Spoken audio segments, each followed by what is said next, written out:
It's your girl, Latonya MeChelle, and I'm the owner of the In Love Group. I know you guys have heard about me. It's the Prove magazine.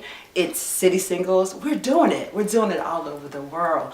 I am so honored. I'm in my city, DMV. Y'all know I live in Atlanta, but I'm here, DMV, and you know I have to connect with some of the best men that's out here doing a dang thing, and I had to find Stan Lowe. So I'm honored and I'm privileged to bring him on the set with me to tell you guys a little something about him. Stan? Yes.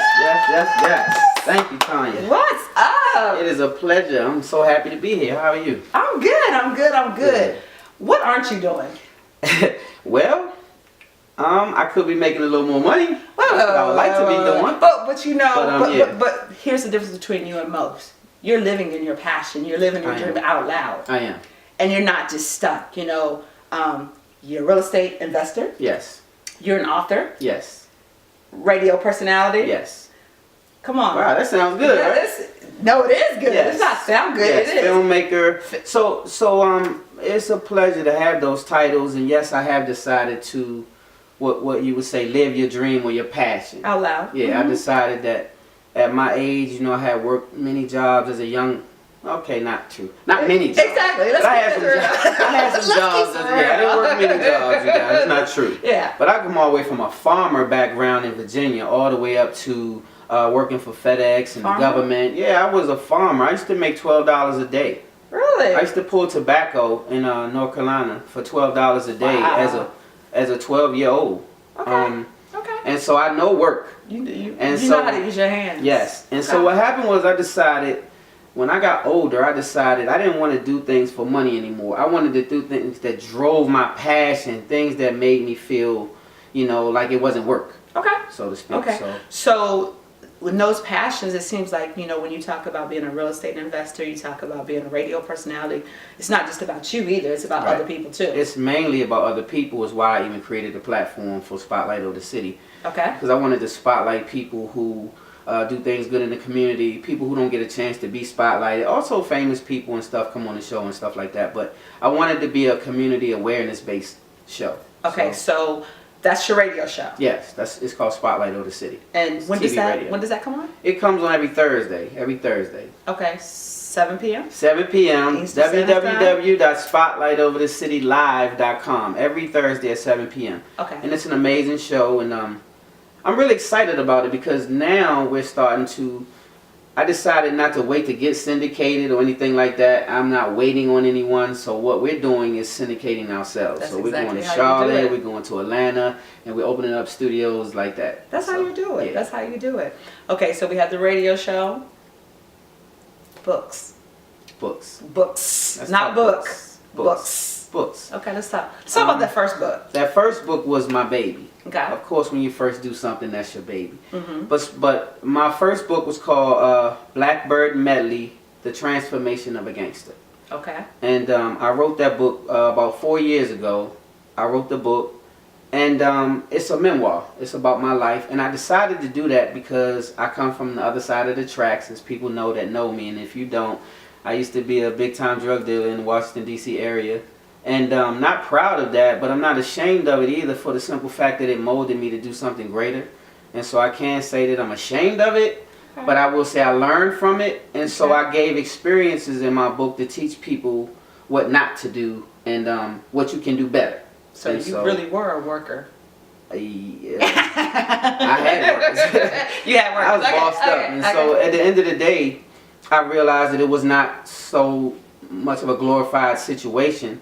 And so people say, well, why would you tell that story when you want to be positive? You're a motivational speaker and you're doing positive. Well, the reason I did it was because I understood that when you become a positive figure in the community, people try to drag you down by bringing negative effects to your life. Yes. And so they'll say, he used to be a drug dealer, and he used to do this and that. And I didn't really want that for my life. So I decided to tell my own story, which I knew would be the truth about myself, and then put it out and make the money off of it myself instead of letting the media drag me down that road. I love that. And tell a false story. I call that the Kevin Hart syndrome. You put it out before everybody else put it out, so they don't have to put it out. Just be transparent and be who you are. Exactly. And that's how people fall for you and love you and want to support you. Yeah. So I told the story. You know, I did. And sometimes I regret some of the things I said in there because some of the things were offensive to some people. But it was just my truth. It's the truth. It's your truth. My truth, you know. It's your truth. So, yeah. Okay, so you have that book, but then you have another project that's is due to release next year. Yes, I have another project called Damaged Goods. Is it me? And the title is because it's a question for all of us. We all seem to have some type of damage, whether it's molestation, rape, abandonment, physical, mental abuse. Some of these things, or one or two of these things, may have occurred in your life as a younger person, and it definitely affects you, you know, as an older person. It does. So when you come into a relationship with another person, if you're affected and they're affected, when you mesh, you both infect each other. And that's all types of relationships, Yeah. not just man and woman. That's with your parents and all kinds business, of stuff, everything. So it becomes toxic, you know. Yes. And so I decided to talk about that situation because I was meeting people. I have abandonment issues and some other things that I had to deal with and still deal with. And so I realized that it affected me in my relationships, you know. Here's my question. So, did you bring men in to talk about this too? Because we always hear from women.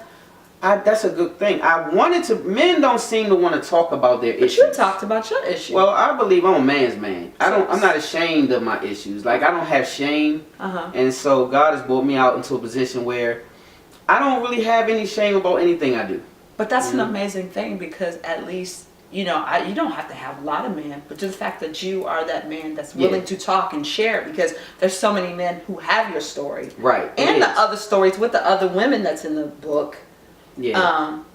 And you're addressing it. And that's amazing. I decided to do that because like how Jay-Z is, he's very transparent. Very right. So. And so I'm kind of like that same guy. Not that I'm Jay-Z, but I'm just saying I'm a guy who's very transparent to the point where, like I said, it doesn't affect me to tell you my story because I know that other people have issues too, but they just don't have the guts that I have to say this is my issue. Whereas me, staying long doesn't have that problem. I don't mind if you judge me. You know what I mean? That's what makes people like you amazing too, is because you're not about making the money to make yourself look good. You're willing to put yourself out there and be transparent so you can help others. Yeah, because you know, like the Bible says, is he who refreshes others will himself be refreshed. So I decided it doesn't matter if people judge me, but it's going to be one or two people that I actually helped. Oh, it's going to be more than one or two. And so if it's just that one or two people that I helped and the rest are judgmental, I'm okay with the one or two people got to help. It's gonna so be I'm more. Cool with that. So it's a book or it's a book documentary? And a documentary. Actually, good question. It's a book and a documentary for two reasons. One, people are more visual than, you know, they read, they look and listen more than they read. Okay. And so I decided to create a documentary along with the book, Damaged Goods, so that the book would be more of a workshop type of situation to help you through the situations, and then the documentary will give you a visual of people telling their situation. So if I look at the documentary and not have the book, am I a little off? It'll be fine. Will it be fine? They address the same issues. Okay. So what happens is this. The documentary itself will physically and verbally give you situations by situations from different people telling their story. So it'll pull me in. It'll pull you people in. that could be just like me. And they also give solutions. They'll say where they are today versus where they were in that situation. For instance, a lady was raped by her father growing up. Now she's healthy, has children, raising her children, has a great job, this and that. So it shows how you can come out of it. And then we have Dr. Nevison on there, which is a doctor who is specializing in mental health. So she gives solutions to the situation. So for me, it was abandonment issues. So I was a runner. I was a person who would always be quick to run out of a relationship. In a heartbeat. Yeah, the minute that you start giving me some grief of any kind, then I would be like, I'm cool. And that was because my past issue was abandonment. So I felt if you're going to leave me or you're going to cause some separation and pain in my life, then I'm cool with walking before you even get there. So that documentary is going to help so many people. Yeah, a lot of us have these issues. A lot of people don't even know they have the issue. You know? Exactly. Because they don't face themselves. You do, I will tell you all this. You have to look at yourself and do a self-check every once in a while to know that you even have an issue. Like sometimes people, some people see pain so much when they look at themselves that they just want to pretend that it's different, but it'll never be different. And the crazy thing about it is they don't even understand that pain is the healing. If you face that pain, that's the healing. It's just like going to the gym. When you first start working out, it hurts. But when the muscles start popping out, then you start seeing results, then the pain is the gain. That's what it's about. And so it's the same in life. Okay. Well, I got the honor to be a part of the documentary. Yes, as a matter of fact, you were a vital part of the documentary, and I'm re-editing the trailer now. I have a trailer out, and you weren't in it. But we're going to re-edit and have everybody that's a part of it in the trailer, because your part was very, very potent. You were also transparent. I was. And there was a tearjerker a little bit because I was sad about some of the things that you faced. But look at you now. Hey. Right? And so this is a prime example of what I meant, why the documentary was so potent to me. It's important. Right? I thought it was very important to do it, not just for myself. I'm a part of it as well, and I tell my story. But you and others tell their story, and everybody's story is different, but everybody's story is important. You know, I have to honestly be, I have to be honest with you. Mm-hmm. I'm excited about looking at the book because I know what the documentary is about. So I want to look at the book, and because I'm a life coach too, I want to be able to use this book for my clients. And that's because what I try. That's what the way you're talking. It's like, okay, this sounds like it's going to be a good tool for me to use too. Yeah. And it was really helpful for me because I sat down with Dr. Nevison, and I actually went to counseling. Okay. Because I used to be very violent. You know, and I think it comes from me being in the street and stuff like that. And my heart had hardened. Exactly. And so I had become a violent person to where I was quick to do things, and I'm not really proud of that situation. But I've overcome it. You know, like now, I breathe easy. Sometimes you can take me there, but I try to breathe easy and look at the brighter side. Yeah, you know so I have a lot better grip on it.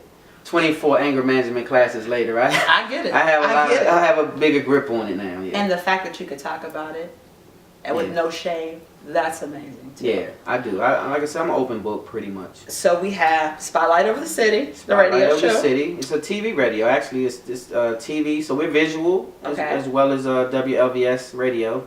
Okay. So we TV radio. Then you have, what's the name of the first book? The first book is Blackbird Melody, The Transformation of a Gangster. And also, shout out to Jamal Hill and Tressa Smallwood. They're helping me to edit I have a screenplay that I wrote based on the book. Okay. And so now we're not. Okay, cool. So yeah, I'm back. So like you were saying, I could basically determine which way it goes, and I decided the big screen as opposed to independent film because it was more potent. The big screen would definitely get more views. You could definitely reach more people, stuff like that. So I think one thing that people don't realize is, you know, people are on the big independent kick. Mm-hmm. Where independent may be good in the music industry, but it's so much harder when you're making a movie and stuff, because there's some good movies out there that never gets the recognition because nobody knows who you are. Right. So sometimes you gotta invest in the money and take a chance on the big companies, because guess what? You get that money. You get that money, and you can make more stuff, and you can continue. See, that's a good point. Yeah. I'm blessed to be creative enough to write movie after movie after movie. So to me, to spend the time and effort to put an independent film out would be not worth it to me. Exactly. As opposed to just selling the film to a producer in Hollywood and letting them do a major film off of it, and then write more films and more films and more films and more movies. Look at Get Out. Yeah. Look at Get Out. Yeah. That when he made that movie, Get Out, it has a great storyline to it about the black man and dating a white woman, and his family kidnaps. Her family kidnaps him and tried to take his brain. Really it crazy. Was crazy. It was crazy, but it caught your attention. Yeah. But it made millions. So now let's go all the way back. Speaking of that, let's go all the way back, because these days equipment is technology is so advanced. You don't need a whole bunch of heavy stuff to do. So now look at the Blair Witch Project. Yes. I never even saw the movie. Yes. But I heard a lot about the movie, and it was what they would call bootleg almost. But it made millions. But it made 60 million. Yeah. And so my whole thing is, if you're gonna take a shot, take a big shot. You do. You should. You know, if you're a shooter, why not take 3 pointers? You know what I mean? Let me say this about even with Spike Lee. Spike Lee, we talked about him like crazy. He made a career out of it. And he took a long break, and now he's got a series on the same movie that he did 86 forever ago. And that movie's gonna be hot. It's on Netflix, but it's hot. Because generations coming up now didn't know about. Yes, because my son is 27, is loving this show, and it's like, we saw this. If it's not, yeah. But anyways, let's do this. But that is genius. It is. Because that's the power of film. It is. It really is. That's the power of film. Really is. And so anything that speaks to the times is going to be potent. It is. Anything that speaks to the times. And so, yeah, I'm excited about the documentary, and I'm definitely excited. What I'm doing with the book is relaunching because it's 4 years old, and I didn't market it well. Okay. Right? It's a great story, but my publisher told me it's not about being a bestseller, it's a bestseller. So it's not about what you tell, it's about what you sell. So I was caught up in the story going to sell itself, and people going to catch wind, and it's going to go psh. And what happened was I didn't put the energy into marketing. And if you, and this is what I try to tell people from my experience, if no matter what your product is, it could be good or bad. If you don't have a good marketing team, because a good marketing team can sell something bad. They make you aware. They can even sell of a bad you something. product, it could be the worst thing. Yeah. They can sell something. So if you have a product, make sure you invest in a good marketing team, a good PR, yeah, because you have to have it. They take you to a total different level. Yes. Yes, you know, that's facts. So we have the documentary. Mm-hmm. We have 2 books. 2 books. So are you going to launch them counting. around the same time? Yeah, that's a good question. What I'm going to do is because the book was so far out there already, I'm going to do a new cover. Okay. Put it under a new ISBN number. And I'm going to relaunch the book along with Damn Is Good. So it'll be a double whammy, so to speak. And also the documentary. So it'll all mesh together, come out at once. Before I forget this, I have to ask you this. When are you going to teach a class to people who are writing books? Because you have so much knowledge from the mistakes you made. And you need to teach that class. That's tough. That's tough. I kind of try to stay in my lane. I don't give myself that much expertise. So I say, if I was good enough, like I see Tressa Smallwood and these type. That's what she does. And so she's really good at it. I don't know that I would be good at it because my patience is not that good. So why don't you just do a Facebook Live on the mistakes that you made? Something really simple, because the fact that we look at Tresha and we see big. Yes. But we see someone, we see someone that looks like us and be like, you know what? If I can do it. If he can do it and learn from it and still do it, I can do it. That's the thing about people. Les Brown taught me this. People fall for you because you make them feel that you guys have something in common. That's right. So that's right. That's something that you need to share, because that's a nugget. That's a very important nugget that you have. That's a good take. Like, that is true. People do. And so I didn't think of that. I guess because I humble myself enough to not try to be so arrogant about it and this and that. But yes, I would do that. I would definitely do that. Yeah. Because I want people to understand this one thing. If you can't take anything away from this, take this. If I can do it, you definitely can do it. All you have to do is really put the effort, and don't be so stoppable. Like, don't be a person who, if it doesn't happen in the next 2 years, you just say, well, it's not for me. Well, it just means you may not have pushed hard enough, or you may not have connected yourself to the right people, or you may not have surrounded yourself, because a lot of times we have distractions. Oh, all the time. And so all the time. A lot of times you get distracted and you just sway away from your dreams, and I'm just the person who won't allow that to happen. That's a good thing. I don't think any of us should do it, and I know we do. So, speaker too. You're a speaker. Love it. Okay. That's the thing that I'm most excited about. I'm really getting back into it now. I was doing it in Charlotte. I did a little bit in Atlanta, but when I came here, I decided to pick it back up. So I'm just picking this back up, and I've been doing some speaking engagements over there at what is it called, the Home? I want to say it's the Home DC or something. It's a home. It's sort of like a group home almost. Okay. And what they do is they take transitioning kids from over Southeast. All right. And try to place them in good situations. Okay. And so one thing I know about a good situation is you have to have a good mind. You have to have a good situation. You have to. And so I try to go over there and implant and instill some good principles based on the book in my life. I give them principles, the do's and don'ts, the pitfalls, the things that can happen that God bless me not to happen, because I could be in a penitentiary like most of my friends doing life plus 30 and have you ever 400 months. I've been arrested many times, several times. I won't say many, but I was really blessed. I used to think the money saved me, but now I understand totally that God saved me, because I watched Lil Wayne go to prison for less than I did. I've gotten caught with weapons and this and that, and I've done things. In the penitentiary. Yeah, not at one time. And so I know it was God, because they had more money than me and they went to jail. Exactly. And so I just feel really fortunate. that wasn't my life. So you mentioned Charlotte. So you live in the Maryland area, DC area. I live in the Maryland area So- now, but I'm from the Maryland area. Okay. Right. But I moved to Charlotte because real estate was booming. I moved there in 2000. Okay. And I was ahead of the real estate curve because I was trying to get these guys up here to partner with me and buy up all the DC property in 2000. Okay. And you see what happened from 2000 till now? Yeah. Well, I couldn't get one person to That's crazy. put money up. I could have got them to get into the drug market with me and buy some Of course, kilos. They would have because gave we me do hundreds the of negative thousands thing. of dollars. We draw to the negative. And you know who I'm talking about. I'm still mad with him. But this same person, I went to a few people, and one of these particular guys had hundreds and hundreds of thousands, probably millions of dollars, right? And I just asked for a few $100,000 because I had all these properties that I had already mapped out, and I was going to buy them for cheap. Nothing over $64,000, not one. The one was 64 didn't need rehabbing. Wow. And this was in Shaw, Wow. in DC, where Jesse Jackson lives and this and that. And so long story short, I couldn't get anybody, so I left this area and I went to start over in Charlotte to buy a property there, and I did. And I became a really successful real estate investor in Charlotte, and the market crashed in 07, 08. Okay. And I lost about 300 and some change thousand. And I was flat. I started losing property. It just was a bad time. And so me, a person who don't believe in quitting, I reinvented myself and I started getting into the entertainment business, started writing books, started doing films. So I moved to Atlanta to further that career. Okay. And so, yeah. So we did Charlotte, We did Charlotte, Atlanta, DC, Maryland, and DC, Virginia. and VA. Don't forget VA. So you can do all of this, whatever you do, your real estate investment, your radio show, radio TV show, I books, get you. speaking, and everything. You hit all those. You're not just limited to the DMV area. At all.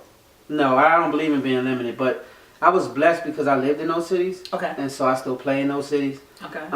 But I've been primarily home now because I've been getting the show together. And you know, when you get your baby, you got to babysit it and you got to do this and that. But now I'm moving back around again and getting in these different cities now.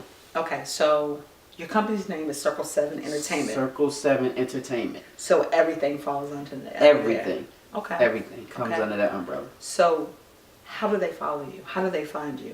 Not just on social media, because I love social media, but because of my background, I think it's bigger than that. So Okay. everybody's not on Facebook, everybody's not on Instagram, everybody's not on YouTube. There's Right. people who wants people like you, that's looking for people like you, who just has emails, who just has a phone number. So you guys can email me. You definitely can email me at circle_7 ENT at Yahoo. And also, let's see. How can they call you? Okay, you can reach me at 240-621-0077.